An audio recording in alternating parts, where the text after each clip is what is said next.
కష్టములు, ఇబ్బందులు, తినడానికి తిండి లేక ఇబ్బందికరమైన పరిస్థితుల్లో కొట్టబడుతూ మనుషుల యొక్క ఘోష, సముద్ర ఘోష వల్ల నీకు వ్యతిరేకంగా పనిచేస్తున్నప్పుడు అన్నిటిని సహించుకుంటూ, అన్నిటిని తాలుకుంటూ దీర్ఘశాంతము కలిగి నువ్వు నడుస్తున్నటువంటి నీ జీవిత విధానం నీ దేవునికి తెలియదా?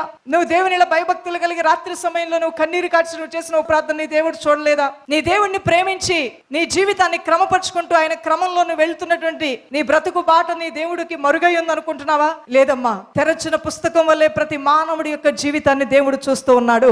నువ్వెవరువో నీ దేవునికి తెలుసు, నీ భక్తి కార్యాలు తెలుసు, నీ ప్రవర్తన కార్యాలు తెలుసు, నీ సత్క్రియలు తెలుసు. నువ్వు చేసే ప్రతి క్రియకు తగినటువంటి ప్రతిఫలం నీ దేవుడు నీకు ఇస్తానంటున్నాడు. అందువల్లనే మంచి కార్యములు, భక్తి కార్యములు, ధర్మ కార్యములు చేయటానికి ఎప్పుడు కూడా వెనకాడవద్దు. ఎవరు మిమ్మల్ని చూసి మెచ్చుకునే వాళ్ళు లేకపోయినా, న్యూస్ పేపర్లో మీ గురించి రాసేవాళ్ళు లేకపోయినా, టీవీలో ఛానల్లో మీరు చేసిన మంచి కార్యాల గురించి చెప్పేవాళ్ళు లేకపోయినా, నేను అంటున్నాను, పరలోకంలో ఆల్రెడీ జీవ గ్రంథం ఉంది. మీరు చేసిన ప్రతి కార్యము రాయబడుతూ ఉన్నదే. హల్లెలూయా.